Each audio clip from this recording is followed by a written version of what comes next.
wabarakatuh.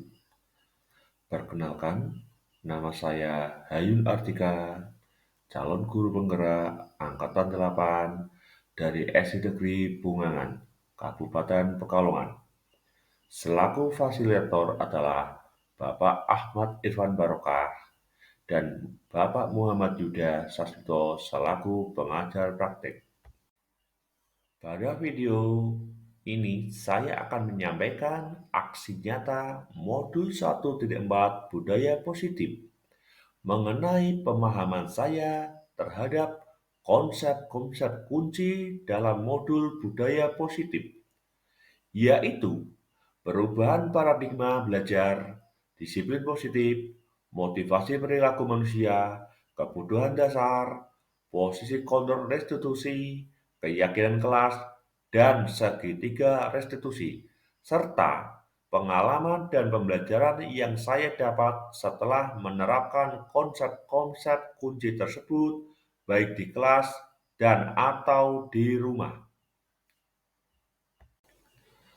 Berikut ini adalah dokumentasi proses diseminasi aksi nyata modul 1.4 budaya positif.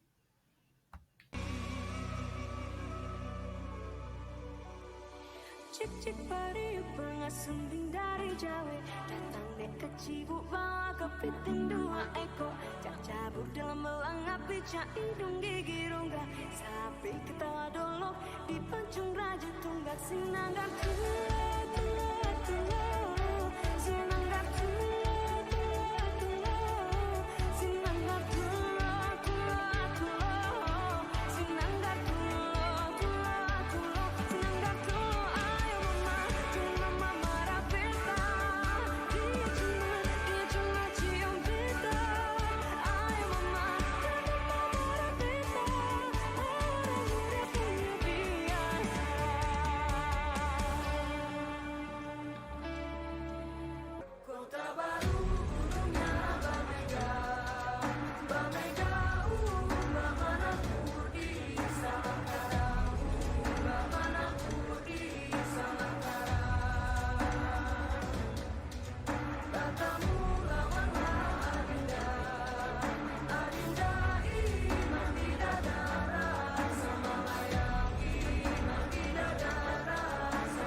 Soleram, soleram, soleram, anak yang manis, janganlah dicium, sayang kalau dicium, merahlah pipinya, kampunan jauh di batu, kunwangsan sebaku lilian, takkan aju kawan-kawan alamu, sangke basuh yang surya.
Assalamualaikum warahmatullahi wabarakatuh. Waalaikumsalam warahmatullahi wabarakatuh.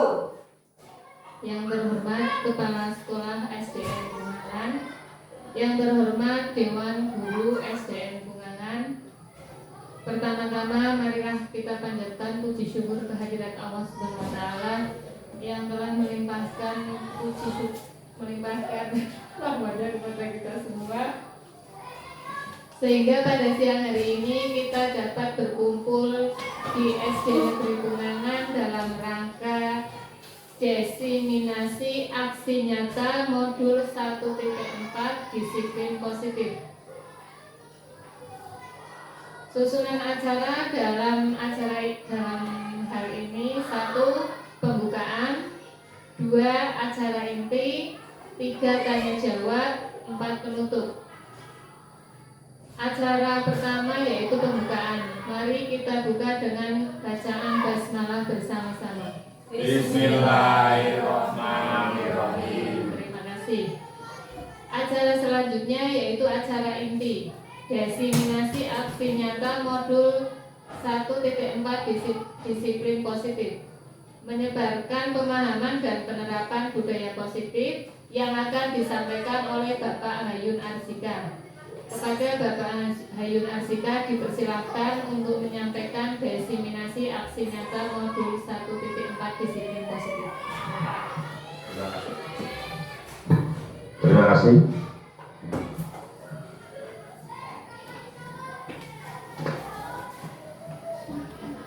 Assalamualaikum warahmatullahi wabarakatuh. Yang terhormat segenap Bapak Ibu Guru SD Negeri Bungalan yang saya hormati.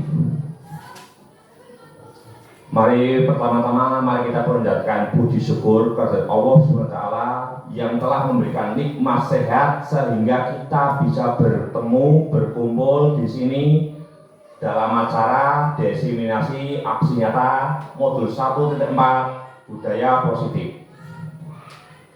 Selamat siang semuanya, Bapak Ibu SD Negeri Bungalan yang hebat dan luar biasa. Pada kesempatan kali ini, izinkanlah saya menyampaikan aksi nyata modul 1.4 budaya positif, yaitu dengan cara menyebarkan pemahaman dan penerapan budaya positif. Desiminasi menyebarkan pemahaman dan penerapan budaya positif merupakan salah satu aksi nyata saya dalam kegiatan pendidikan guru penggerak angkatan ke-8. Langsung saja kita mulai.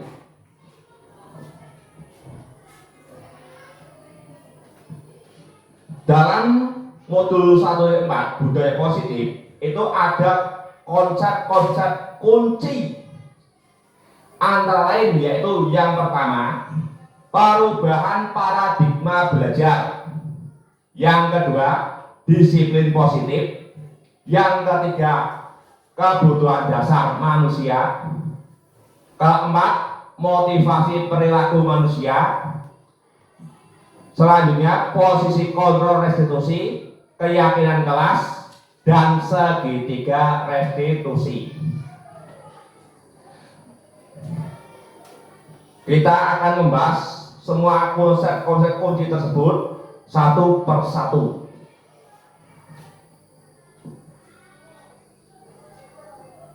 Yang pertama yaitu tentang perubahan paradigma belajar.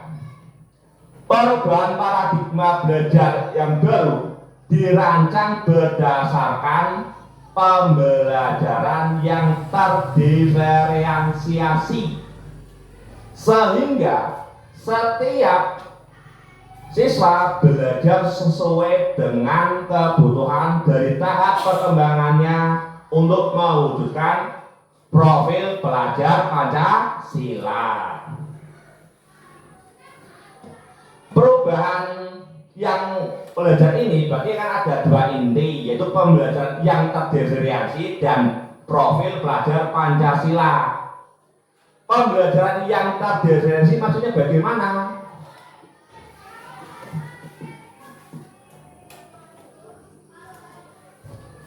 Pembelajaran yang terdiferensiasi yaitu pembelajaran yang dikembangkan untuk merespon kebutuhan murid dalam belajar yang bisa berbeda meliputi kesiapan belajar, minat, potensi atau gaya belajarnya.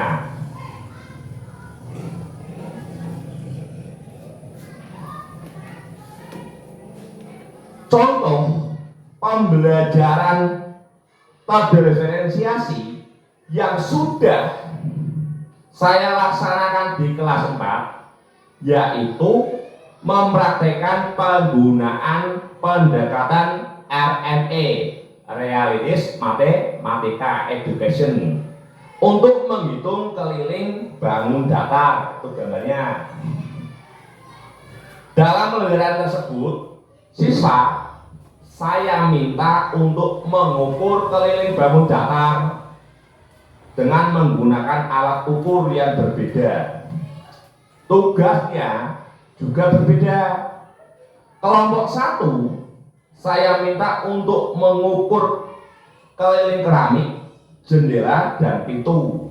Jadi untuk selanjutnya, untuk kelompok 2-nya saya minta untuk mengukur kursi, meja, dan modul ajar. Jadi ada perbedaan tugas. Nah, ini yang namanya terdiferensi, ada pembeda. Contoh lain pembelajaran terdiferensi lainnya yaitu pembelajaran membaca di kelas 1. Anak kelas 1 itu dibedakan mana yang sudah lancar membaca, mana yang belum, itu dibedakan. Jadi pembelajarannya juga berbeda. Tidak bisa yang namanya pembelajaran terdiferensiasi itu adalah disamaratakan. Jadi semua anak itu sama. Kita harus lihat kemampuan anak itu berbeda-beda. Itu tentang dengan konsep pembelajaran terdiferensi, kita dapat melihat setiap anak itu belajar sesuai dengan kebutuhan dari tahapan perkembangannya. Ini tujuan akhirnya adalah mewujudkan profil pelajar Pancasila. Profil pelajar Pancasila itu apa? Ada yang masih ingat? Apa itu profil pelajar Pancasila?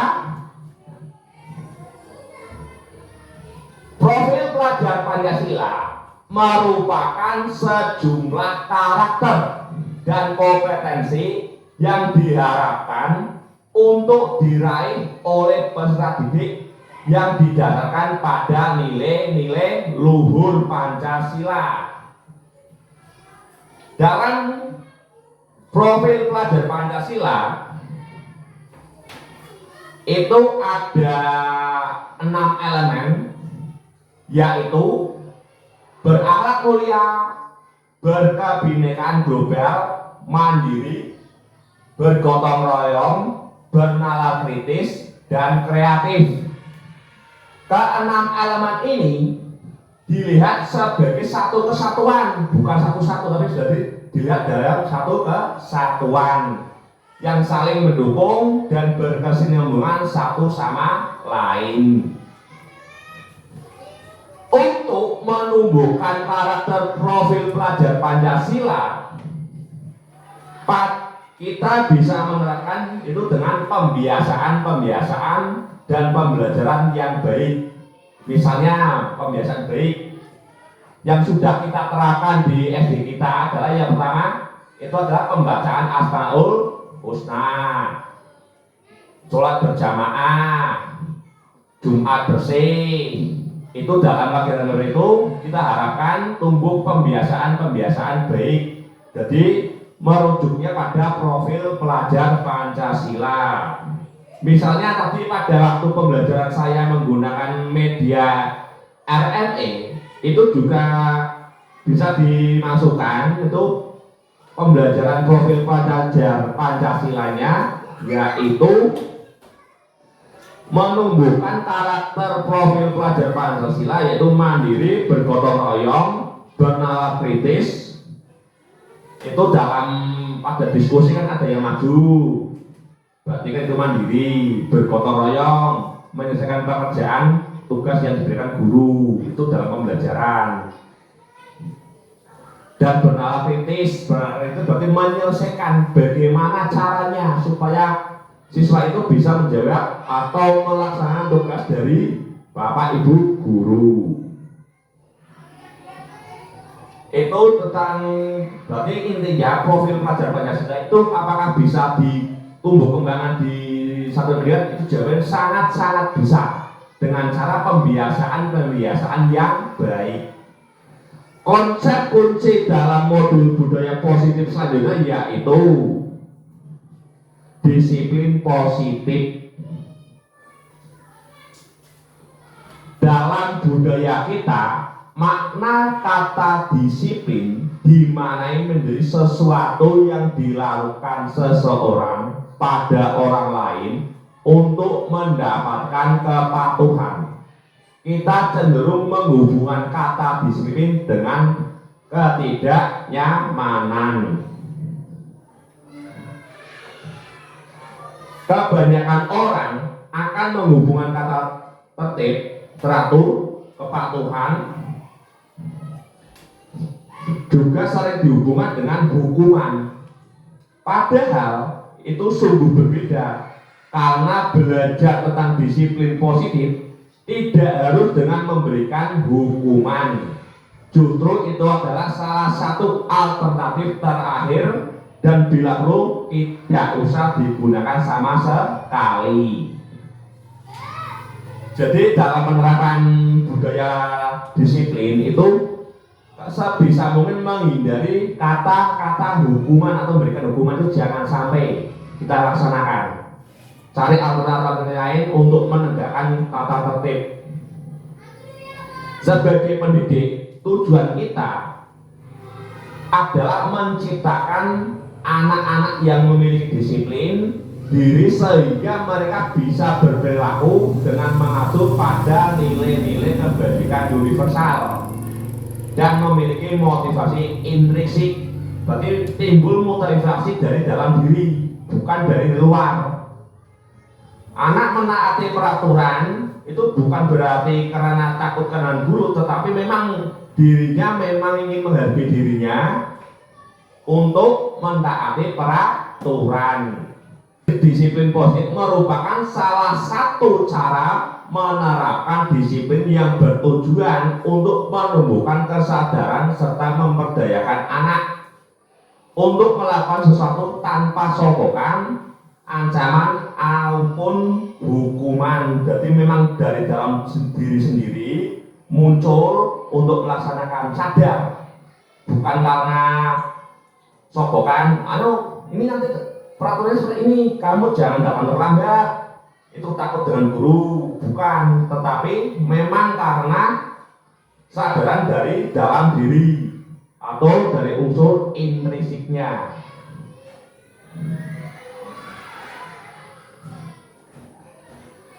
Selanjutnya untuk mengetahui ini adalah yaitu kebutuhan dasar manusia.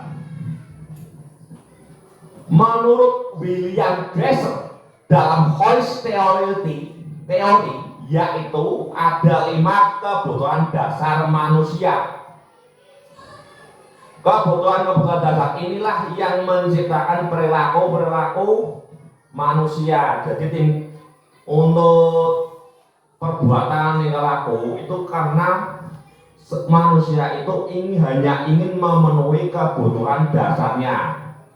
Kebutuhan dasar pertama yaitu bertahan hidup atau survival. Kebutuhan bertahan hidup ini bersifat fisiologis. Untuk bertahan hidup misalnya kesehatan, rumah, dan makanan.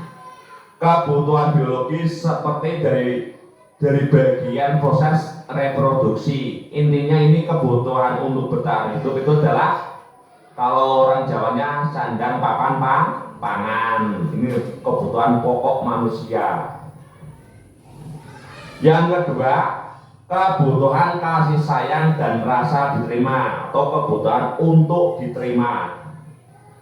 Kebutuhan dasar ini untuk diterima itu adalah kebutuhan untuk memberi dan menerima kasih sayang dan kebutuhan dan kebutuhan untuk merasakan bagian dari suatu kelompok atau kebutuhan koneksi sosial. Jadi ini sudah berhubungan dengan sosial.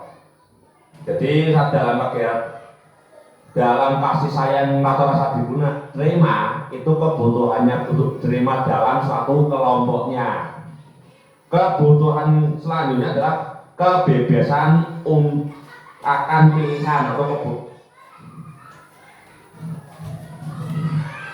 kebutuhan untuk bebas adalah suatu kebutuhan akan kemandirian, otonomi, memiliki pilihan dan mampu mengendalikan suatu arah hidup seseorang. Ini berarti memiliki keinginan untuk bebas, untuk menentukan suatu pilihan. Kebutuhan untuk akan pilihan berarti anak-anak itu memiliki kebutuhan untuk memiliki ketentuan. Misalnya saya ingin seperti ini, saya ingin seperti ini, dan sebagainya. Mereka perlu banyak bergerak, mencoba, tidak terpengaruh orang lain, dan mencoba satu hal yang baru. Ini adalah kebutuhan kebebasan. Kebutuhan keempat yaitu kebutuhan kesenangan. Berarti kebutuhan untuk merasa senang.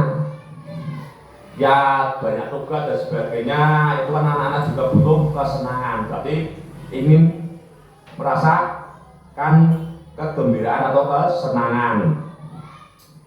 Kebutuhan kesenangan adalah kebutuhan yang mencari kesenangan, bermain dan tertawa. Bayangkan hidup tanpa kenikmatan apapun, betapa menyedihkan. Misalnya hidup tanpa kesenangan, berarti kan menyedihkan kan? Sedih terus gitu. Lah Glaser itu bukan Glaser ya, Glaser itu menghubungkan kebutuhan akan kesenangan itu dengan belajar. Berarti nanti kita butuhkan kebutuhan anak itu senang untuk belajar. Ini tugas jenengan nanti bagaimana cara membuat anak-anak itu senang untuk belajar. Yang terakhir adalah kebutuhan penguasaan atau kebutuhan pengakuan atas kemampuan. Anak ingin diakui kemampuannya. Kebutuhan ini berhubungan dengan kekuatan untuk mencapai sesuatu dan menjadi kompeten, menjadi terampil, diakui atas prestasi dan keterampilan kita, didengarkan dan memiliki harga diri. Ini berarti intinya ingin dihargai. Ini berhubungan penguasa itu berarti diakui kemampuannya dan dihargai oleh orang lain. Itulah kebutuhan 5 kebutuhan dasar menurut Dr. William Glasser. Untuk lebih memahami 5 kebutuhan ini kita lihat satu kasus, tetapi kita lihat berdasarkan ke-5 kebutuhan. Ini ada satu kasus, yaitu ada murid yang tidak membawa bekal makanan dan seringkali meminta bekal makanan siang milik temannya. Berarti ini ada satu kasus, tapi kita melihatnya berdasarkan kelima kebutuhan dasar manusia. Untuk yang pertama adalah kebutuhan untuk bertahan hidup. Suatu berarti murid tersebut tidak membawa bekal makan siang sehingga ia mengambil bekal temannya. Kebutuhan dasar yang sedang dipenuhi oleh murid tersebut adalah kebutuhan bertahan hidup atau survival. Berarti intinya anak ini mengambil bekal alasannya karena lapar. Tidak bawa bekal, lapar, mengambil milik temannya. Berarti anak tersebut memenuhi kebutuhan untuk bertahan hidup. Masih kasus yang sama, anak yang tidak bawa bekal. Dalam kasus yang sama tapi alasannya berbeda. Nah, ini murid tersebut mengambil bekal temannya karena dia merasa senang. Temannya menjadi memperhatikan dia, jadi ingin diperhatikan. Ketika temannya melaporkan tindakannya itu pada gurunya, dan gurunya memberitahu orang tuanya, sehingga orang tuanya menjadi memperhatikan dia, maka kebutuhan dasar yang dipenuhi anak tersebut adalah kebutuhan akan kasih sayang. Berarti alasan yang kasusnya sama, kalau alasannya berbeda, berarti nanti kalau setiap ada kasus itu dilihat alasannya apa.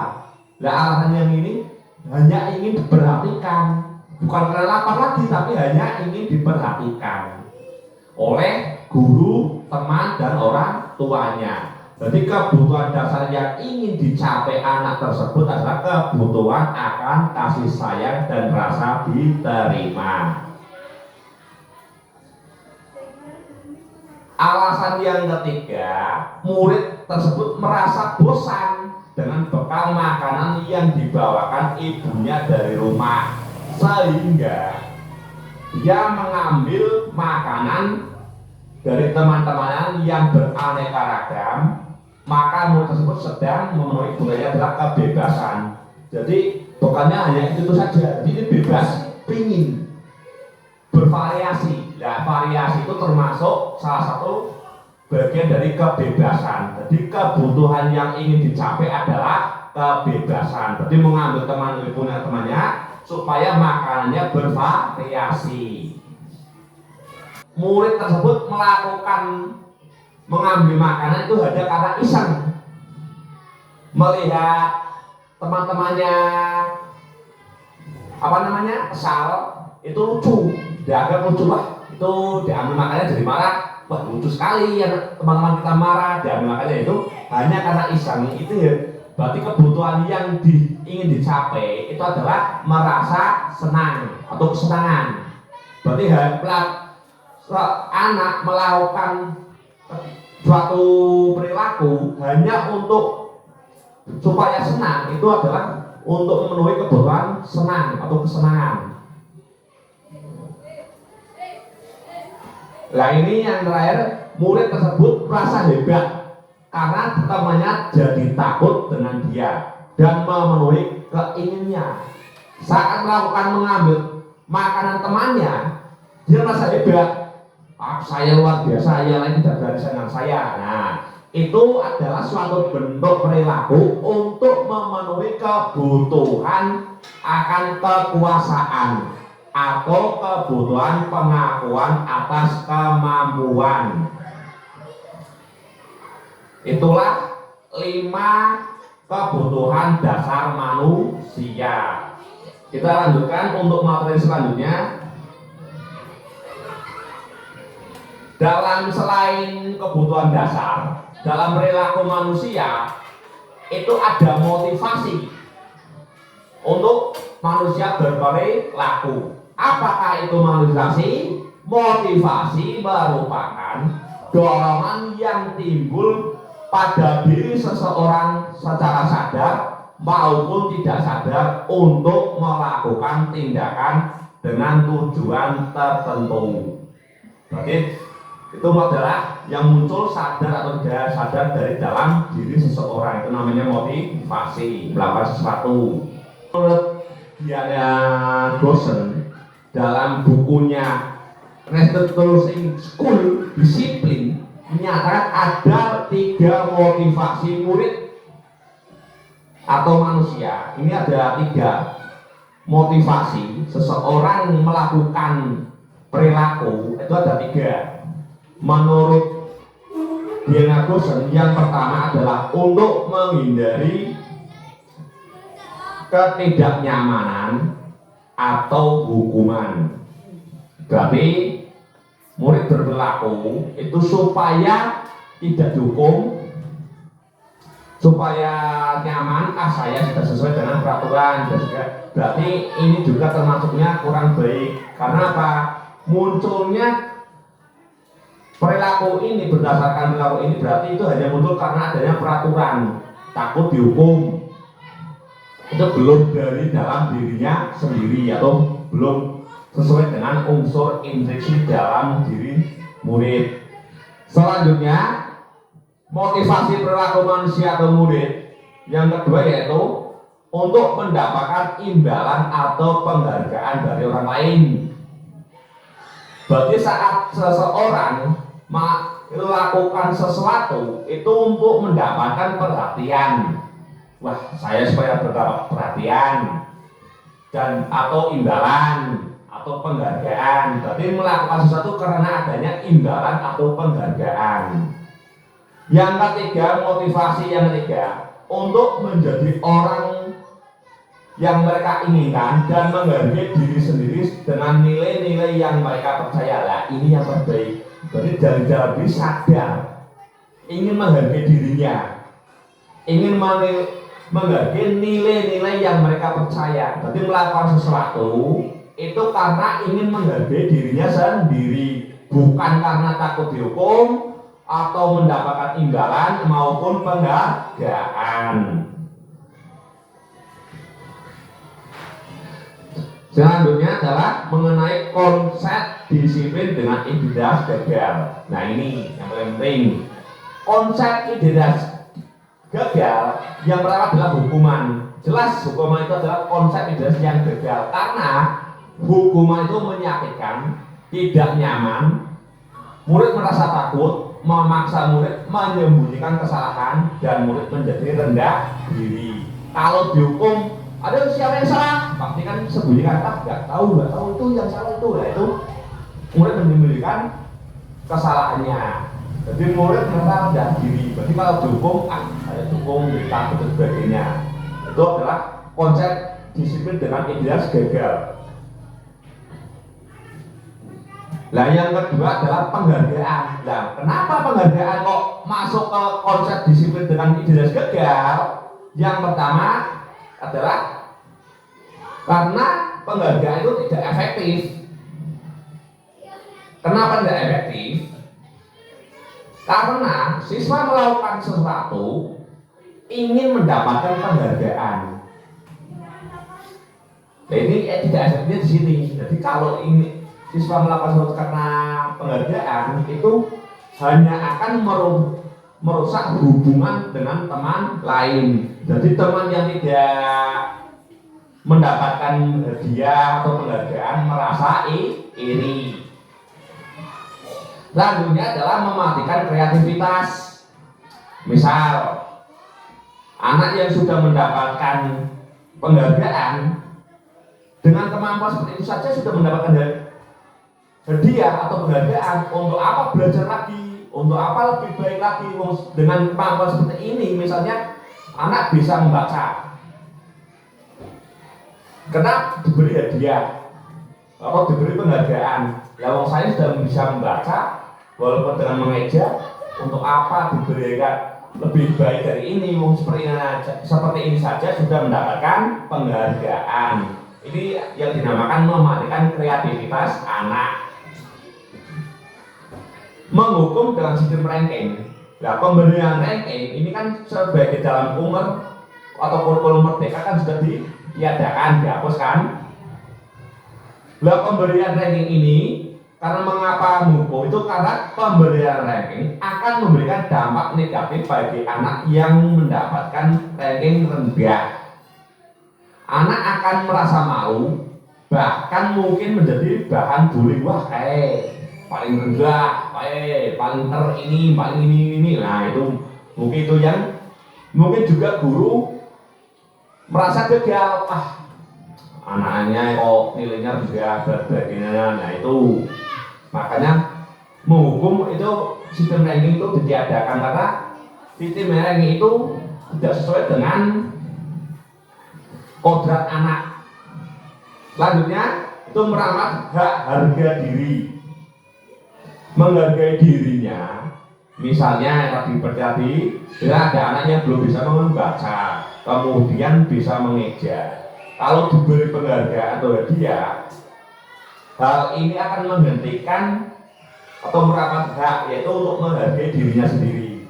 Berarti saya ini bisa, tetapi gurunya sudah menghargai dirinya sendiri. Jadi berikan waktu anak itu untuk menghargai dirinya sendiri. Itulah konsep disiplin dengan identitas yang gagal. Selanjutnya adalah konsep disiplin dengan identitas yang sukses. Yang pertama adalah konsekuensi. Konsekuensi. Pernahkah Bapak atau Ibu mendengar kata konsekuensi? Konsekuensi mengacu pada dampak yang timbul dari sesuatu perbuatan atau situasi tertentu, baik secara positif maupun negatif. Misalnya, ada anak yang tidak sengaja menumpahkan air, maka konsekuensinya adalah membersihkannya. Itu adalah konsekuensi. Konsekuensi merupakan konsep disiplin dengan identitas sukses itu karena yang pertama itu adanya penguatan, tapi dalam waktu jangka pendek. Siswa akan tahu dalam jangka pendek, berarti ini salah, ini betul. Kalau saya melakukan salah harus bagaimana, itu dalam jangka pendek karena diberitahu oleh guru. Namun konsekuensi itu perlu monitoring berkelanjutan. Berarti guru harus melihat, memonitoring terus menerus. Tidak boleh hanya langsung anak itu belum bisa. Berarti kan itu anak itu belum bisa menyuruh. Berarti anak belum bisa melaksanakan tanpa perintah guru. Misalnya ini ada menemukan air, berarti nak tolong ini dibersihkan, nak ini tolong ini. Itu perlu adalah stimulus dan respon. Tapi hal baiknya adalah murid menghormati peraturan, berarti tahu bahwa ini salah, ini betul.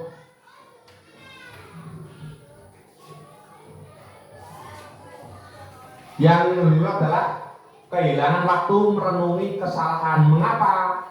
Pada saat melakukan kesalahan, anak langsung diberitahu oleh gurunya. Padahal kan anak itu harus merenungi dulu kesalahannya apa, nanti keberbahayanya seperti apa. Itu adalah konsekuensi.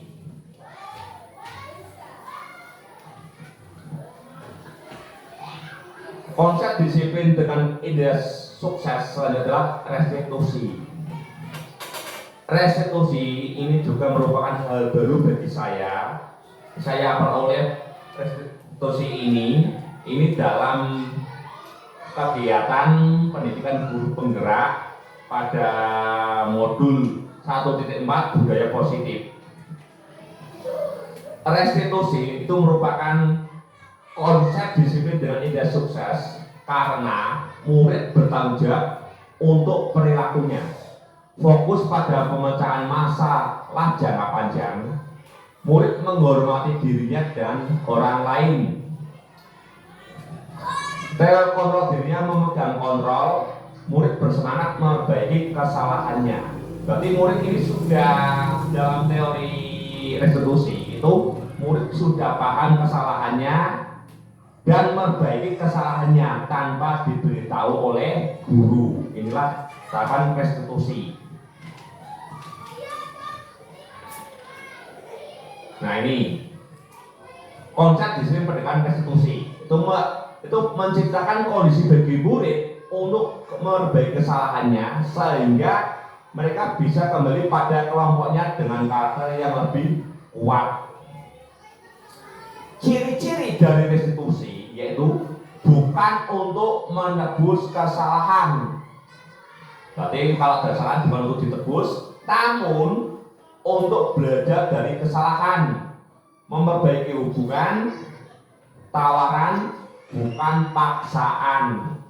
Berarti misalnya tadi anak yang menumpahkan air melakukan perbaikan bukan dari paksaan, tapi dari dalam dirinya sendiri. Restitusi itu menuntut untuk melihat ke dalam diri. Restitusi mencari kebutuhan dasar yang mendasari tindakan. Berarti setiap anak itu melakukan sesuatu ada yang mendasarinya. Restitusi diri adalah cara yang paling baik. Restitusi fokus pada karakter bukan tindakan. Restitusi fokus pada solusi. Restitusi mengembalikan murid yang berbuat salah pada kelompoknya. Nah, itulah ciri-ciri dari restitusi. Sampai sini berarti ada hukuman, konsekuensi, restitusi dan penghargaan. Karena perbedaannya apa? Ini perbedaannya. Dalam satu kasus yang sama, ini untuk memahami perbedaan, kita perhatikan kasusnya. Siswa tidak mengerjakan PR, tidak ada siswa yang tidak mengerjakan PR. Kita terapkan 3 konsekuensi, yaitu pertama hukuman, konsekuensi, dan restitusi. Penerapan disiplin positif ini kita lihat pertama, kalau kita menerapkan hukuman, guru menghukum murid hormat bendera 10 menit. Setelah dihukum, itu namanya hukuman. Guru marah, mengakibatkan murid menjadi takut. Masih dalam kasus yang sama, tapi kita terapkan dengan cara konsekuensi.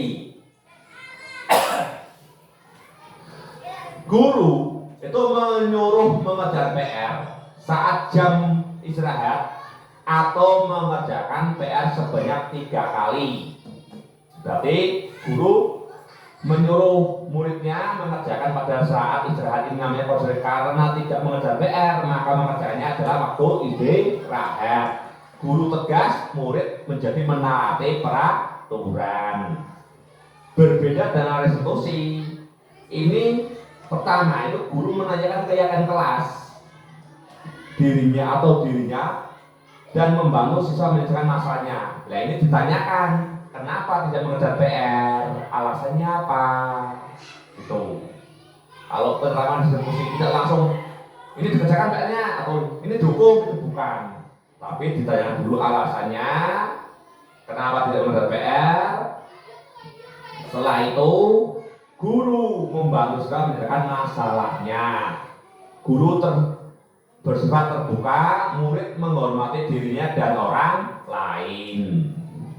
Itu adalah perbedaan penerapan hukuman, konsekuensi, dan restitusi pada satu kasus yang sama.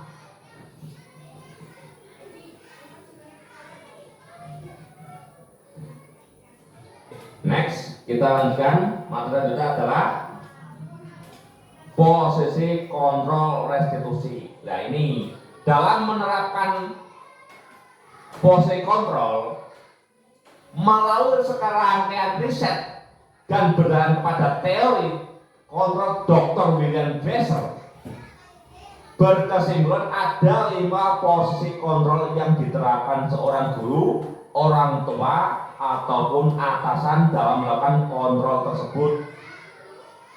Dalam melakukan restitusi tadi, berarti ada 5 posisi kontrol. Yang pertama adalah penghukum, pembuat rasa bersalah, sebagai teman, sebagai pemandu, dan sebagai manajer. Itu adalah ke-5 posisi kontrol. Untuk memahami ke-5 posisi kontrol ini juga ada satu kasus. Kita lihat kasusnya. Siswa tidak memakai atribut lengkap saat upacara bendera. Kalau kita dalam posisi kontrol sebagai penghukum, langsung kamu patuhi aturan, berdiri di depan barisan, itu langsung dihukum. Jadi posisi kontrol sebagai penghukum. Sebagai pembuat rasa bersalah, berapa kali Pak Guru harus bilang kamu harus memakai atribut lengkap saat upacara bendera. Pak Guru kecewa sama kamu. Nah, Nah, ini membuat rasa bersalah. Oh ya, saya merasa bersalah karena melanggar peraturan.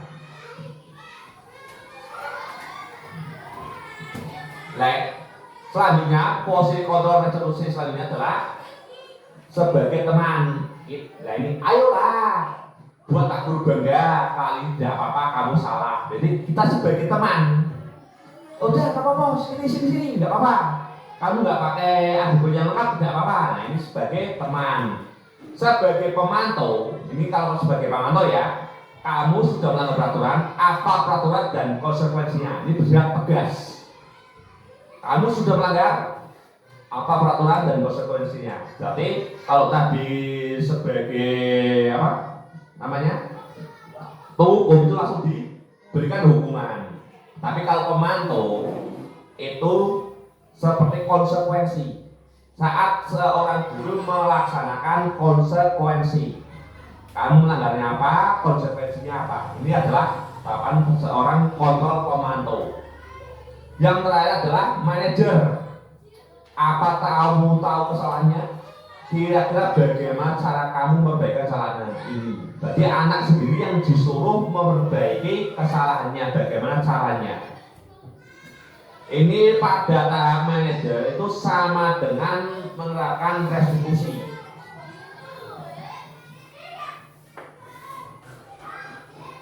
Materi selanjutnya adalah keyakinan kelas.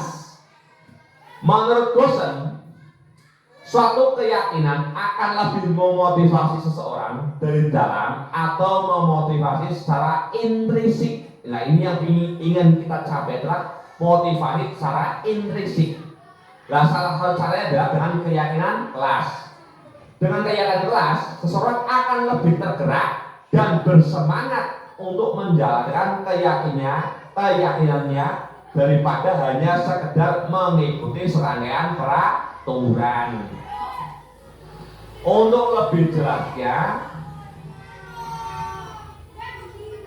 kita akan melihat video bagaimana contoh pembuatan keyakinan kelas.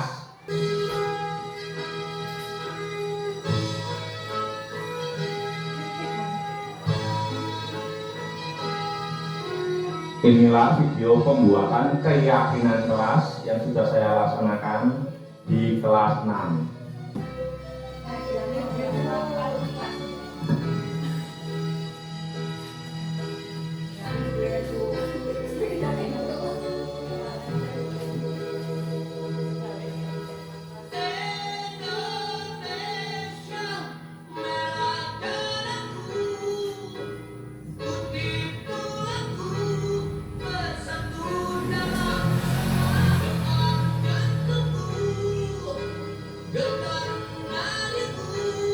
Keyakinan kelas adalah suatu yang diyakini bersama, okay?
Ini adalah hasil keyakinan kelas, itu bukan KPU, maksudnya kelas 6.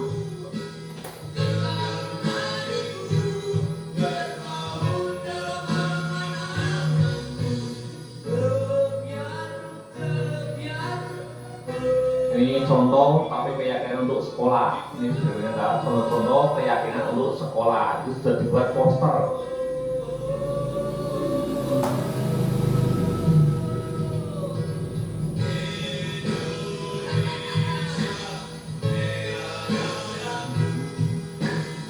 Ini contoh-contoh keyakinan sekolah: disiplin, religius, peduli lingkungan, toleransi. Ini artinya nanti bentuknya adalah poster yang bisa ditempatkan di tempat terbuka, berarti anak-anak bisa melihatnya.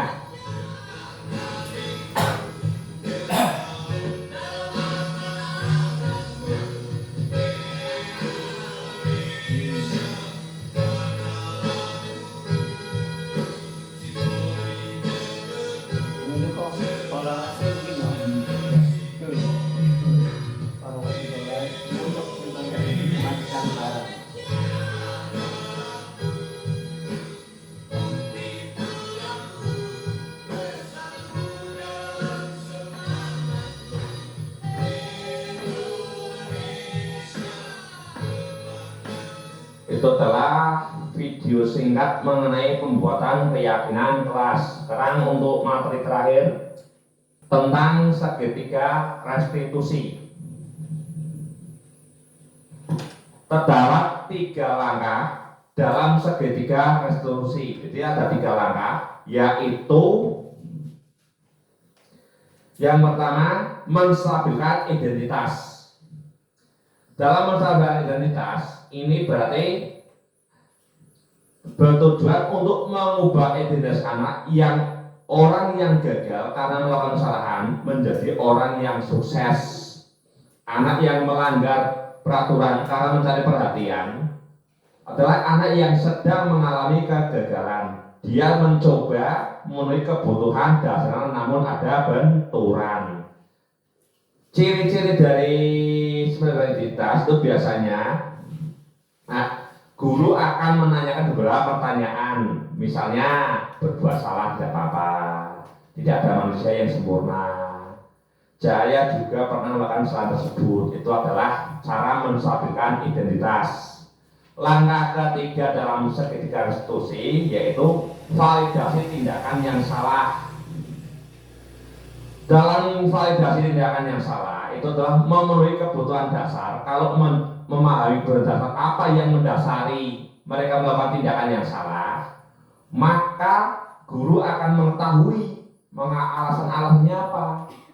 Itu berarti kebutuhan dasar. Di sini nanti untuk validasi tindakan yang salah, berarti anak itu melakukan tindakan yang salah, berarti ada dasarnya. Padahal kamu misalnya ini, kamu pasti punya alasan mengapa melakukan ini, melakukan itu dan sebagainya. Jadi ditanyakan alasan-alasan tersebut, itu namanya tahapan validasi tindakan yang salah. Untuk yang terakhir itu menanyakan keyakinan. Dalam tahap menanyakan keyakinan, anak dihubungkan dengan nilai-nilai yang dia percaya dan berpindah menjadi orang yang dia inginkan. Berarti saat anak melakukan kesalahan, berarti telah melanggar keyakinan yang dia punyai. Kenapa? Karena misal ada anak yang melakukan kesalahan terlambat, berarti kan dia tidak komitmen. Keyakinan yang dilanggar jadi tidak komitmen, tidak memenuhi peraturan, itu berarti ada keyakinan yang dilanggar. Ini contoh penerapan segitiga restitusi dalam video singkat dalam YouTube. Silakan Bapak Ibu guru lihat dan cermati. Ini adalah contoh penerapan segitiga restitusi yang sudah saya laksanakan. Silakan dilihat.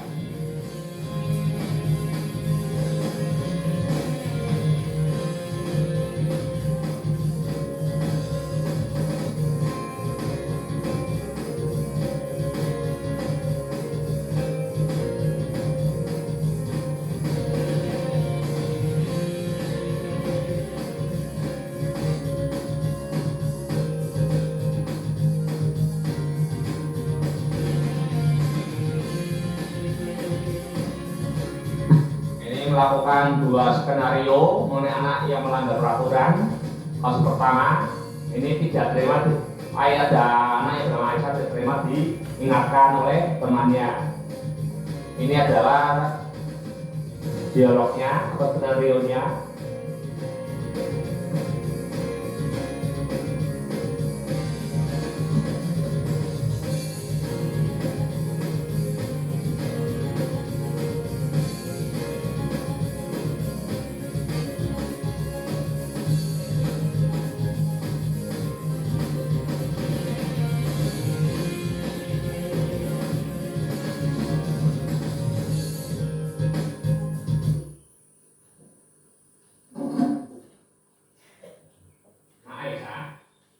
Tadi Bapak dapat laporan dari teman-teman sekelasmu, kamu bertengkar dan ingin mengajak berkelahi dengan Siti.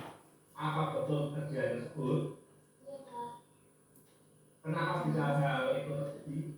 Mbak Siti membentak saya ketika saya memaksakan di dalam kelas.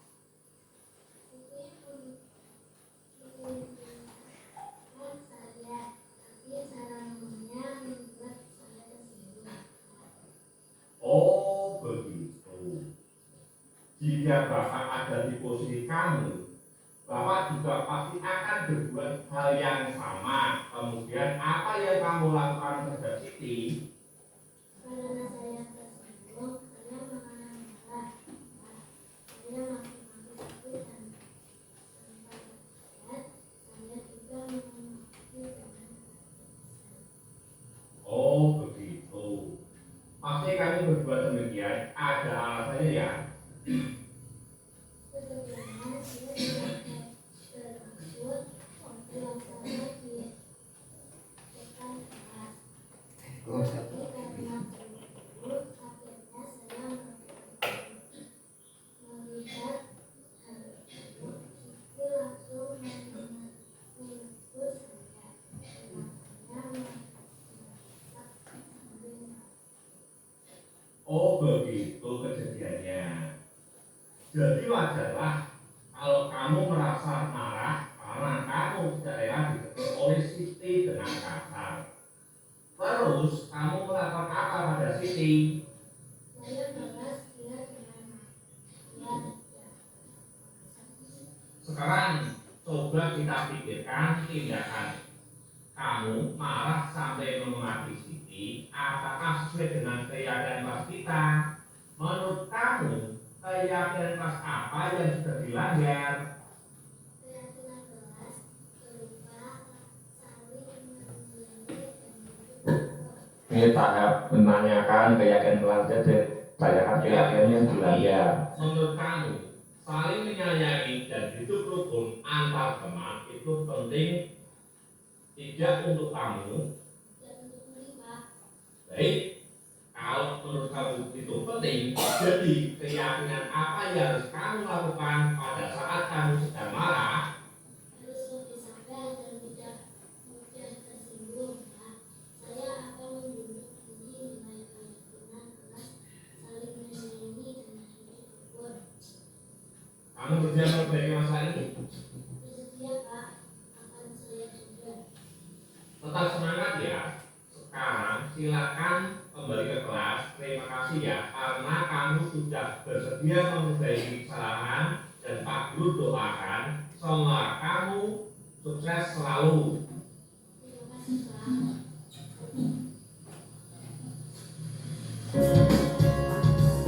Selanjutnya kasus kedua, Fania tidak berani untuk pernah mau ikut program tugas piket. Nah ini dialognya.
Menurut kamu, tindak itu benar atau salah?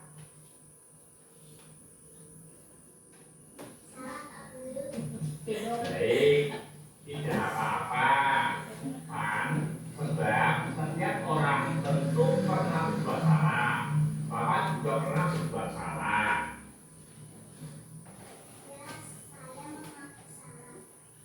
Tentu kamu mempunyai alasan mengapa bertindak seperti itu.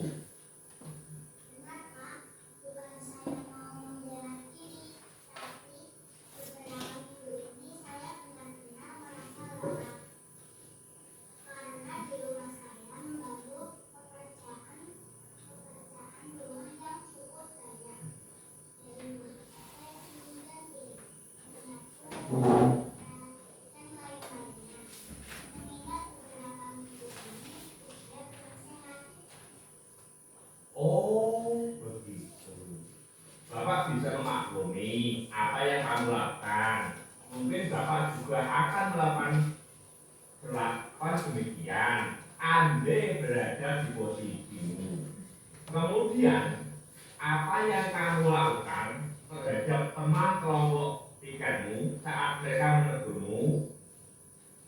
Saya diam saja, Pak.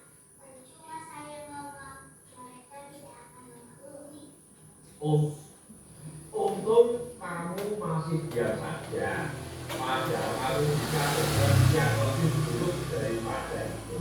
Misal kamu marah-marah pada mereka, Pak Guru menghargai tindakan itu. Betul, Pak Guru. Sekarang, coba kita pikirkan tindakan kamu tidak ikut feedback bersama. Apakah sesuai dengan keyakinan kelas kita? Menurut kamu, keyakinan kelas apa yang sudah dilanggar? Keyakinan kelas berupa ketaatan dan tanggung jawab, Pak. Ya, betul sekali. Menurut kamu, ketaatan dan tanggung jawab itu penting tidak untuk kamu? Ya, tentu penting, Pak. Baik, kalau menurut kamu itu penting, jadi keyakinan kelas apa yang harus kamu lakukan pada saat mengabaikan kewajiban itu?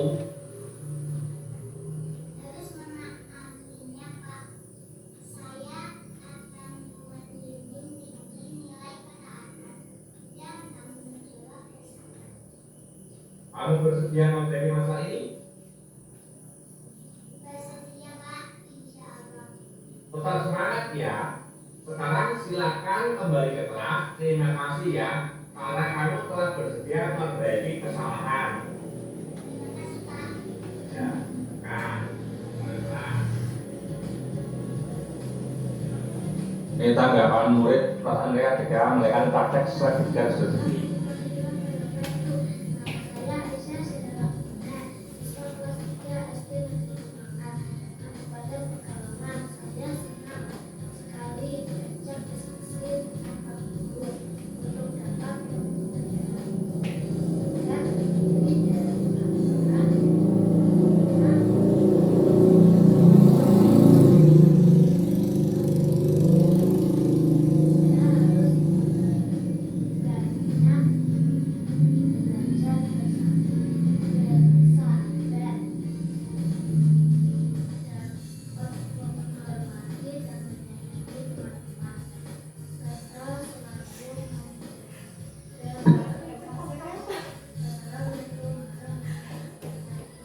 Assalamualaikum warahmatullahi wabarakatuh. Nama saya Fadil Fatimah, siswa kelas 3 SD Negeri Kumangan, Kabupaten Pekalongan. Saya merasa senang sekali diajak diskusi untuk dapat peduli akan pentingnya tanggung jawab bersama sesuai keyakinan kelas.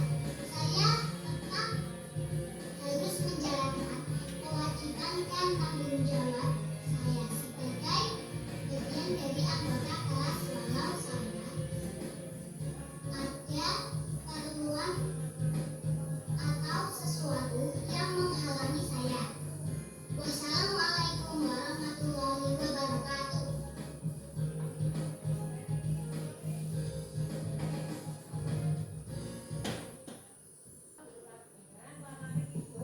Itulah serangkaian nyata tadi tentang pemahaman, penyebaran dan memberikan pemahaman budaya positif di sekolah. Melihat video itu tadi kan anak-anak saja merasa senang. Jadi saya harapkan nanti Bapak Ibu guru bisa membuat keyakinan kelas di kelasnya masing-masing. Selain itu, nanti juga kalau misalnya ada siswa yang melanggar peraturan atau keyakinan kelas, bisa menerapkan segitiga diskusi untuk memperbaiki kesalahannya. Oke. Dari saya cukup sekian untuk menyebarkan pemahaman dan penerapan budaya positif di sekolah. Itulah materinya. Selanjutnya saya berikan kembali ke moderator. Wassalamualaikum warahmatullahi wabarakatuh. Waalaikumsalam warahmatullahi wabarakatuh. Terima kasih kepada Bapak Hayun Arsika yang telah menyampaikan diseminasi aksi nyata modul 1.4 disiplin positif. Untuk acara selanjutnya adalah tanya jawab. Monggo bagi Bapak Ibu yang memiliki pertanyaan untuk mengajukan pertanyaannya. Monggo Bu. Monggo Bu Nuryanti. Senior.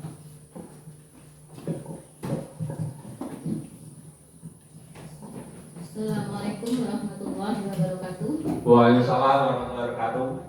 Terima kasih. Pemaparan yang disampaikan oleh Pak Hayun mengenai budaya sangat luar biasa, sangat jelas dan terperinci.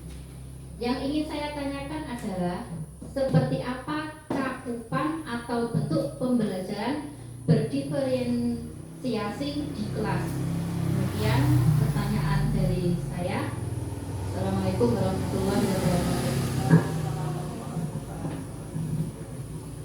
Monggo bagi Bapak Ibu guru yang lain mungkin ada pertanyaannya. Monggo Bu. Sebelumnya terima kasih. Assalamualaikum warahmatullahi wabarakatuh. Setelah dipaparkan materi tadi, saya di sini ingin bertanya Pak. Saya baru dengar istilah keyakinan kelas. Nah, biasanya kan saya menerapkan peraturan kelas. Nah, oleh karena itu izinkan saya bertanya, apa perbedaan dari keyakinan kelas dan peraturan kelas yang sudah disampaikan oleh Bapak tadi? Terima kasih. Wassalamualaikum warahmatullahi wabarakatuh. Ada lagi? Oke. Pak, tanya Pak. Ya, oke, silakan.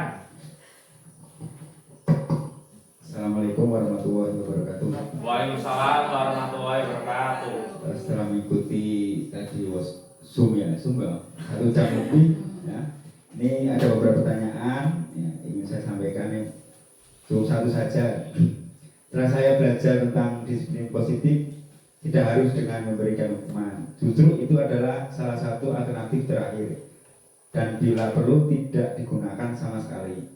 Lalu bagaimana bila ada murid yang melakukan suatu perbuatan yang bertentangan dengan nilai-nilai kebajikan atau melanggar peraturan? Apa tindakan kita? Terima kasih. Wassalamualaikum warahmatullahi wabarakatuh. Waalaikumsalam warahmatullahi wabarakatuh. Ada lain? Cukup? Cukup. Monggo Pak Hayun untuk bisa menjawab pertanyaan tadi.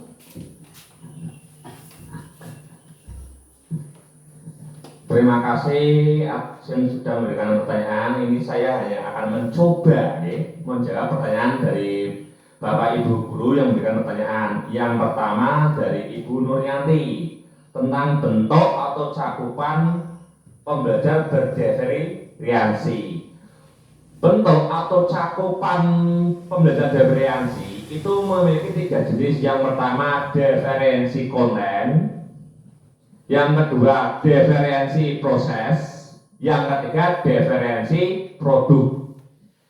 Diferensiasi konten itu berkaitan dengan konten atau materi yang diajarkan kepada murid sebagai tanggapan dari kesiapan murid minat murid atau profil belajarnya. Sedangkan definisi proses itu berkaitan dengan perbedaan dalam proses pembelajaran. Jadi misalnya ada pemandu, tantangan, agenda, individual, memvariasi metode pembelajaran, waktu, dan menggunakan pengelompokan yang fleksibel. Sedangkan definisi produk itu berkaitan dengan perbedaan produk atau tagihan kepada murid dan memberikan tantangan atau keberagaman variasi dan memilih produk apa yang diminati. Berarti hasil yang untuk produk itu hasil yang akan dicapai. Hasilnya apa? Misalnya dari kelompok satu membuat poster, kelompok kedua misalnya bentuk dalam bentuk puisi dan sebagainya. Itu cukup ya, Bu Suryati? Ada yang perlu ditambahkan? Ada yang mau nambahi? Ya. Untuk dari Bu Titin, pertanyaannya adalah mengenai perbedaan antara keyakinan dan peraturan kelas. Keyakinan kelas itu mengacu pada pandangan atau sikap yang dimiliki oleh guru atau siswa terhadap pembelajaran, pendidikan, dan interaksi dalam kelas. Keyakinan ini adalah persepsi dan nilai-nilai yang menjadi dasar tindakan, pendekatan mengelola kelas dan mengajar siswa. Misalnya keyakinan guru tentang pentingnya penguasaan konsep sebelum prakteknya, keyakinan tentang kemandirian siswa dalam belajar, atau keyakinan tentang pentingnya inklusi yang mendukung. Berarti keyakinan kelas itu malah lebih merujuk pada keyakinan apa? Keyakinan yang baik di dalam kelas. Sedangkan peraturan kelas itu panduan aturan yang ditetapkan oleh guru untuk mengatur tindakan siswa. Kalau keyakinan kelas itu merujuk pada nilai-nilai, sedangkan peraturan itu adalah bagaimana tindakannya, itu perbedaannya. Untuk tujuan keyakinan kelas itu adalah pemikiran pendekatan yang konsisten. Jadi tanpa adanya guru, itu siswa konsisten melakukannya. Dan peraturan itu biasanya kalau tidak ada guru ya biasanya siswa pada melanggar itu.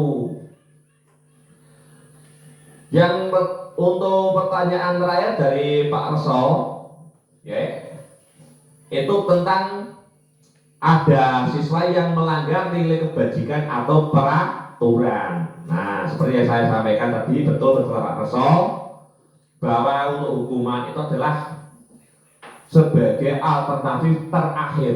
Lah bagaimana kalau ada yang melanggar? Apakah tidak boleh dihukum? Yang pertama, yang sebagai seorang pendidik, kita harus tahu semua manusia itu memiliki tujuan. Yang kita lakukan adalah usaha terbaik untuk mendapatkannya. Berarti setiap manusia itu memiliki tujuan. Dan anak-anak yang melanggar itu pasti memiliki tujuan untuk memiliki kebutuhan seperti tadi yang saya jelaskan. Nah, bila ada ini sebenarnya yang menurut gagal sesuai dengan pernyataan Glasser, sebagai seorang pendidik kita diharapkan dapat mengidentifikasi kebutuhan apa yang mendorong perilaku murid. Jadi saat ada anak yang melanggar peraturan itu hanya sebetulnya memenuhi kebutuhannya. Nah, ini alasannya apa? Memenuhi kebutuhan yang mana? Setelah tahu, maka perilaku positifnya akan dapat dimulai dengan cara mencari solusi untuk memenuhi kebutuhan tersebut dengan cara yang positif dan menerapkan segitiga restitusi. Berarti setelah tahu penyebabnya apa, karena kebutuhan apa, setelah tahu semua, kita bisa menerapkan segitiga restitusi untuk menindaklanjuti bila ada anak yang melanggar peraturan. Tuh, sudah cukup ya? Ya.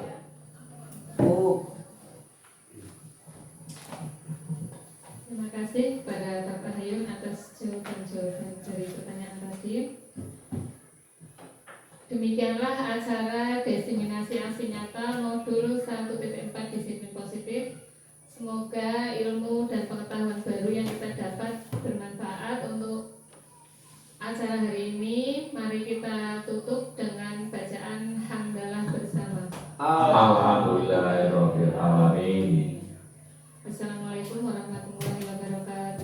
Waalaikumsalam warahmatullahi wabarakatuh.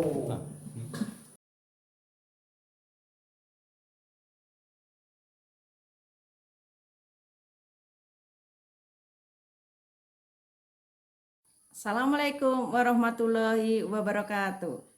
Perkenalkan, nama saya Tri Endri Lestari, SPD SD, selaku teman sejawat dari Bapak Ayun Arzika, SPD SD.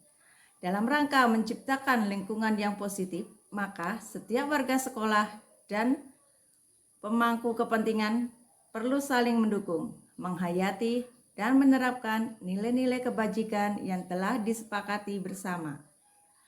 Untuk dapat menerapkan tujuan mulia tersebut, maka seorang guru pemimpin pembelajar perlu berjiwa kepemimpinan sehingga dapat mengembangkan sekolah dengan baik agar terwujud suatu budaya sekolah yang positif sesuai dengan standar kompetensi pengelolaan yang telah ditetapkan. Assalamualaikum warahmatullahi wabarakatuh. Demikianlah video saya mengenai aksi nyata modul 1.4 budaya positif. Terima kasih. Wassalamualaikum warahmatullahi wabarakatuh.